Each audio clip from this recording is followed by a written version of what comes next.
Thank you and good morning. So, as you've heard, I represent today the members of the International Geothermal Association. It's currently 25 associations of 23 countries representing 5,000 members. And today what I'm going to talk about is a snapshot of where the geothermal world is today, as well as a forward look as to where it perhaps may be going. And I'm going to concentrate on electricity generation rather than on direct use today.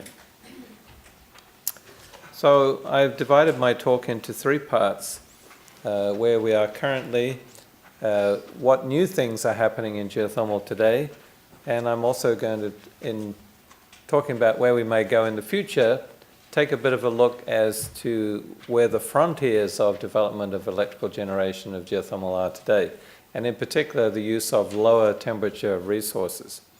Now often when I talk about this subject I also include a discussion of EGS, enhanced geothermal systems, which is certainly part of the future of the world geothermal scene. I'm not going to do that today, however, because I know that Jeff Tester is here and I'm sure he's going to cover that subject at length later here in the conference. So I won't talk about EGS today except in passing. So let's talk about where we are today. I'm going to give a few remarks about the United States, which is where I happen to be from, because that's the numbers I have closest to me, but I will expand on that a little later to talk about the world in general. In the last decade, up until 2010, the world in general, and the United States in particular, these numbers here are for the United States, have seen a very substantial increase in the generation of electricity from renewable sources. So you can see here that over the last 10 years until 2010, there's generally been a reduction of the total energy output from hydroelectric, mainly because of silting of dams and storage lagoons, but an increase in the other renewables. That's wind, solar, biofuel, and of course also included there is geothermal.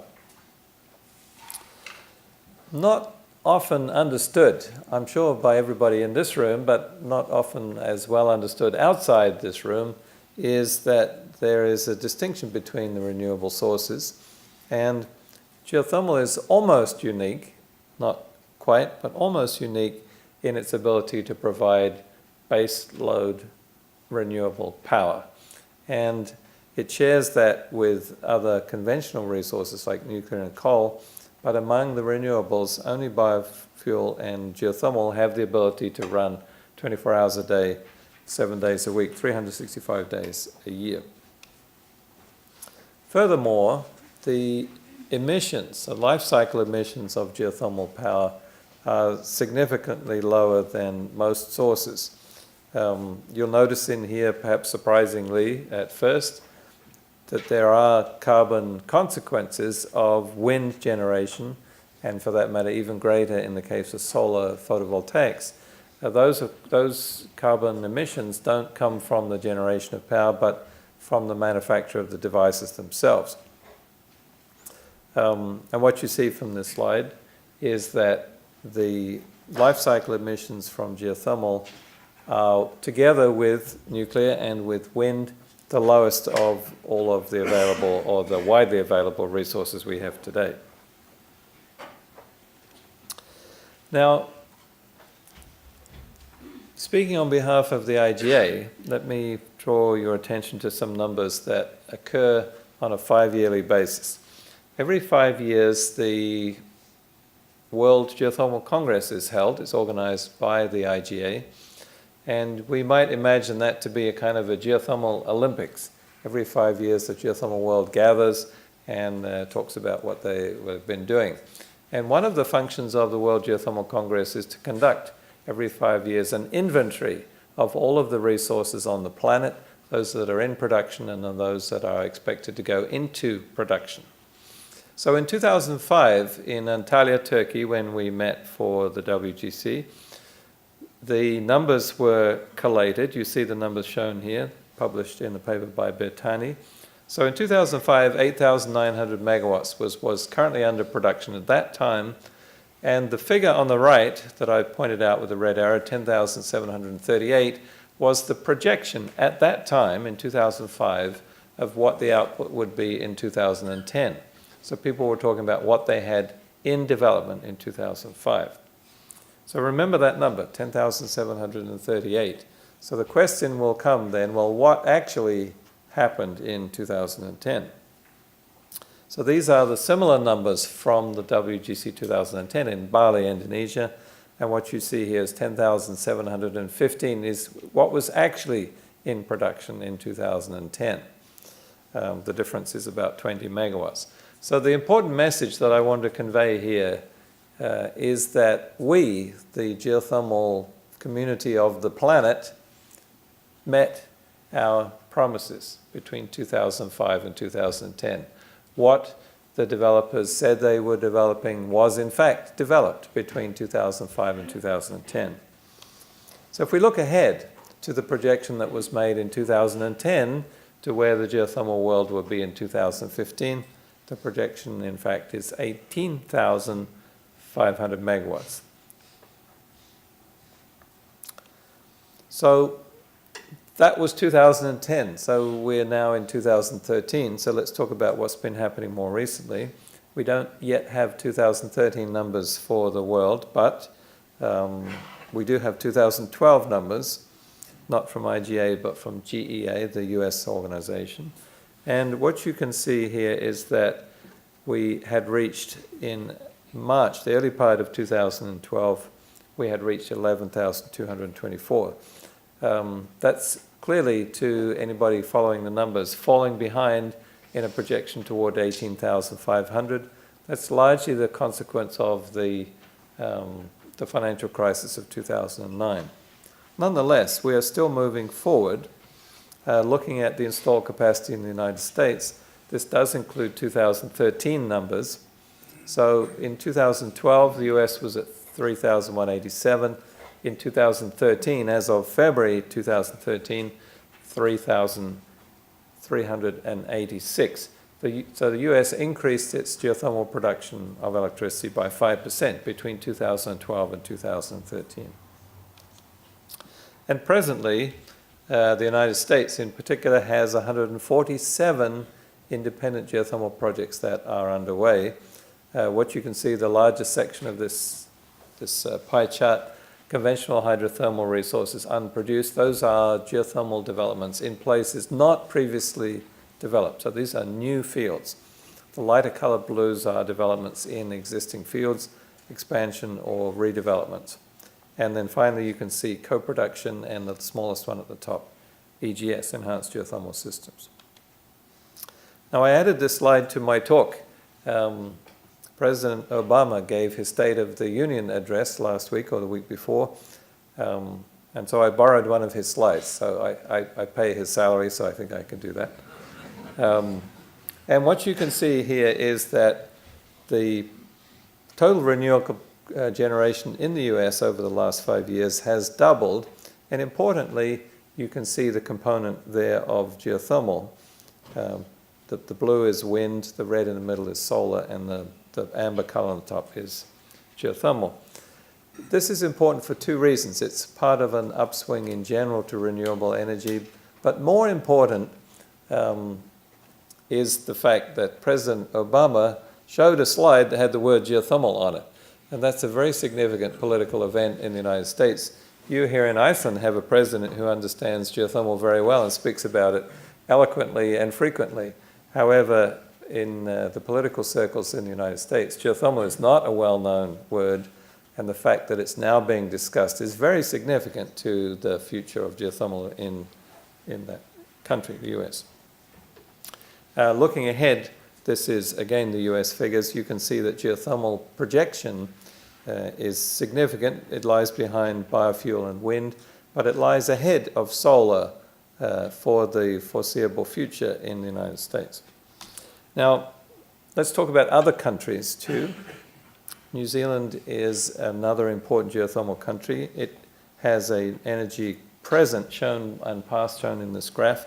And what you can see is a very substantial increase in the geothermal production in New Zealand over the last few years.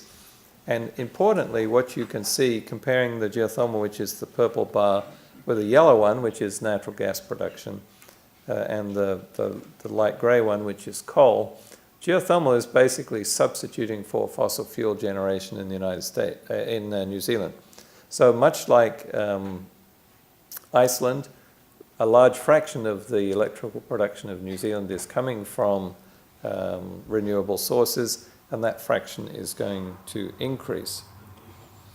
This is the same graph I borrowed from Chris Bromley in New Zealand, but I'm showing it because it shows the projection to the future that the previous one showed only the numbers.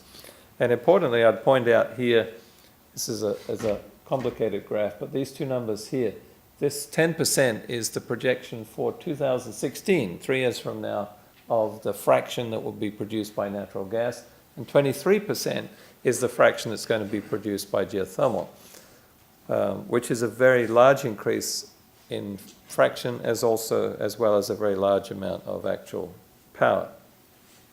So you see this graph yesterday.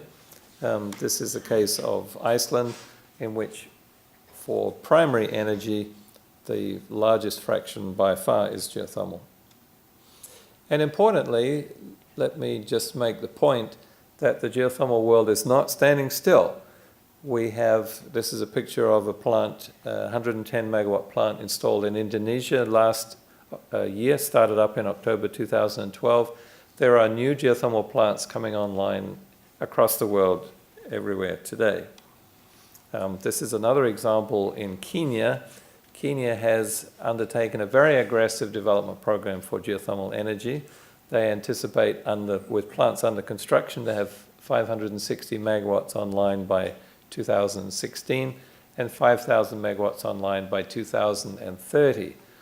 To put that in a small amount of context, a number not shown on this slide is the current electrical generation of the nation of Kenya, which is presently 1,400 megawatts. So what you see with these two numbers, that the development of electricity, as well as, if you like, the industrialization of that country, is going to be fueled by geothermal electricity. And I added this slide also over the weekend. This is as of February 27th, a TV program being produced by CNN. Actually, it's about the developments in the Philippines. I don't know, do you have CNN in Iceland? What we say in the United States is once it's on CNN, then it's real. And therefore, this is an important event that CNN is making TV programs about geothermal and making the comment that you see there at the bottom. All right, let me switch to my second topic, how things are changing in electrical production. Up until a few years ago, most of the geothermal plants that we saw across the world were more or less the same, or at least very similar. They used very similar technologies. They had very similar configuration. Almost universally, for example, most of the geothermal flash plants across the world had inlet pressures of order 600 kilopascals, about 6 atmospheres. And the steam consumption of the geothermal turbines that we've been using for the last 50 years or so are in the range, it varies from place to place, but 8 to 10 kilograms per kilowatt hour generated. Nowadays, however, in the last 10 years, we've seen a lot of different kinds of innovation applied in the geothermal field. And nowadays we have turbines with steam consumptions as low as 5 kilograms per kilowatt hour, largely achieved through higher inlet pressures, achieved through hybridization of flash and binary plants, combined cycle plants, as well as innovations in the plants themselves. I'd also like to show some other kinds of hybrids with other renewable sources. In particular, I'll talk about two. There are others to talk about, but I don't have time today. This is a combined hybrid of solar thermal and geothermal in El Salvador, in which they're kind of raising the temperature of their water. This is the cycle. They're raising the temperature of the separated water to produce additional steam using solar thermal. The second example, this is a hybrid solar geothermal plant in the United States, in Nevada. This is photovoltaic solar, which surrounds the geothermal, there's a binary plant that you see there in the center.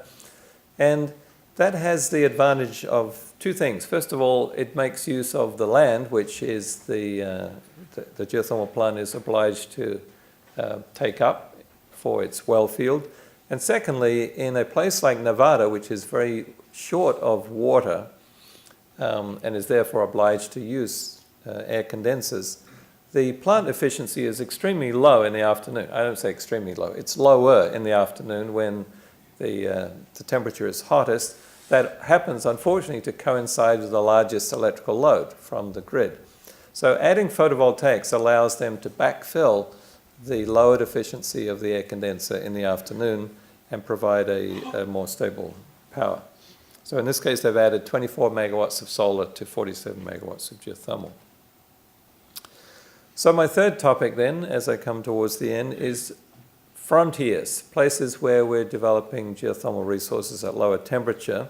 This picture shows the resource in Chena Hot Springs in Alaska, which probably is the lowest temperature that anybody is producing electricity in the world today at 74 degrees centigrade. Chena, Alaska is famous and important because it's a small community which is 90 kilometers from the closest power line. And therefore, up until they installed this geothermal plant, they were trucking diesel fuel into that community to generate electricity. Instead of doing that, they are using their resource from the hot spring itself and providing 300 kilowatts for their own consumption. And there are many places in the world where that could be useful. Island communities, such as in the Caribbean, isolated off-grid communities like that one in Alaska. But not only those. An important application we heard about yesterday in Japan from Dr. Yasukawa is making use of the hot spring water in the onsens or natural hot spring spas for generation of electricity. And that's important because the hot spring community in Japan is generally antipathetic to geothermal electricity development. They don't like it because they think it's going to detract from their spa resources. However, once they learn that electricity can be made available from their excess heat, then perhaps they can change their point of view for opposing geothermal development. And then finally, we have a lot of water production from non-traditional sources of geothermal water, in particular from oilfield waters. Perhaps you know this, that the world is currently producing 95 million barrels a day of oil, and accompanying it is 300 million barrels a day of water. So oil companies are in fact water companies, and they produce a bit of oil along the way. And in many places that water is of sufficient temperature to be of geothermal interest. So this is an example of a geothermal field making use of oil field wastewater in Rocky Mountain Oilfield Testing Center, the infamous Teapot Dome oil field, where they have water at 92 degrees, and they generate 200 kilowatts of electricity, which they use on site for the pumping units of the oil field. This is a second example in Huabei oil field in China. They have two different reservoirs there at different temperatures, 110 and 120 degrees, which they combine and use in this binary plant producing 400 kilowatts. And they presently have a second unit under construction in that field. And thirdly, the co-produced water doesn't have to be associated with oil fields. This is a third example in Neustadt-Glewe in Germany, where they're taking heat from water produced for district heating and using it to produce electricity as well. In this case, 99 degrees is the temperature of the water, and they're producing 200 kilowatts in combination with the 6 megawatts thermal that they were previously using for district heating. So, drawing to a close then, since the 2005 period, the last 5 to 8 years, there's been significant changes in the geothermal world. I refer to it here as a renaissance, a rebirth of interest in geothermal production, as well as a lot of new ideas that have been applied. Not only new ideas, but also new players. There are countries producing electricity now from geothermal sources that didn't previously, and there are new companies that have formed to make use of those developments. Technologies are being applied now that weren't previously used, and furthermore, we're moving into frontiers, thermodynamic frontiers for geothermal development, producing from resources that were previously considered too low in temperature. And as I mentioned as I started, I haven't talked about it today because I know it's going to be talked about elsewhere in the conference, but EGS, in fact, Enhanced Geothermal Systems, provides another area of advancement. And I would point out that as of 2010, accounted for in the WGC, at that time, combination of electrical generation and direct use was the equivalent on an annual basis of 239 million barrels of oil. So that was geothermal application that avoided 3 days use of the planet's production of oil. So that was oil available for other uses, and more importantly, the carbon offset of that also corresponds to 3 days avoidance of oil production. And I'd like to close. I mentioned twice our Geothermal Olympics, the World Geothermal Congress. The next one will be in 2015 in Melbourne, Australia. And I hope that many of you will be inspired to go there and participate in that event. Thank you very much.